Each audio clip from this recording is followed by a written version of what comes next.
like tipping if that's your job, because they're not serving me, they're just doing their job and making something. Restaurants, bars, not when you take the food, like takeout.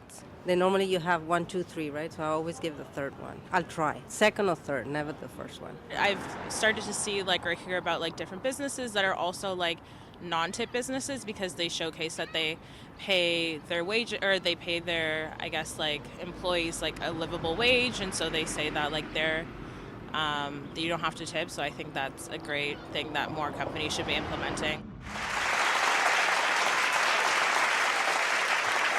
Welcome back. In today's digital world, we are all making purchases online, from movie tickets to ordering food. However, there always seems to be a service or convenience fee added to your bill. Why are they charging us when we are providing the service and saving them labor costs? Shouldn't they be paying us? Why is this happening? Ritesh. The reason this is happening is there is a cost to run these services. So when we think about bricks and mortar, walking into a restaurant, there is costs obviously associated with it. But the second you go online, there's additional costs. You still have those bricks and mortar costs. You still got to run your kitchen. You still got to have menus. You still got to have cooks. But there are additional costs, and that's what this service or convenience is. In what I'm seeing, is the reason it's being built in. But wait a minute.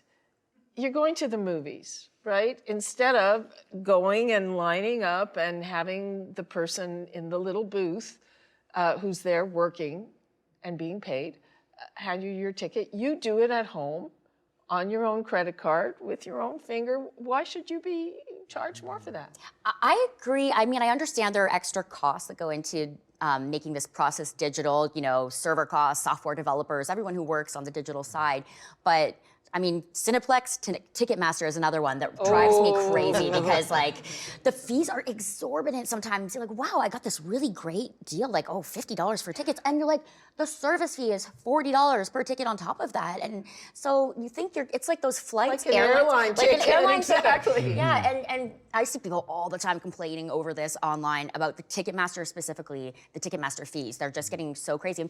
There's nothing else to do. They're being investigated in the United States, and there was something. There was something here as well. They were for anti-competitive practices. They've been investigated. So there's something going on there. I don't think that it's necessarily fair, or what Cineplex is doing. If we're buying the tickets online ourselves, why is that costing us more? And it comes from certain places. I mean, anybody who's looked at a local electricity bill, it's completely impenetrable. It's delivery charges, and I don't even know what, and telecom bills. Ellen, I mean, is it just a matter that you have people in certain industries, they're looking elsewhere and saying, they got away with it? Well, telecom industry suppliers are always at the top of the list for these hidden charges, and they've been going on for a long, long time. They started taking a bunch of the costs that are normally business costs and putting them separately. And the one for cell phones was system access fee, which sounds like it could be the government that's requiring it, right? They don't explain it at all. It's just there on the bill, and it was quite a substantial. It was at least $10 a month. And there was a lot of controversy about it, and finally the CRTC, which regulates the cell phone people, started saying, what's this all about? And you have to make it clear what it is, and you have to justify it with some numbers.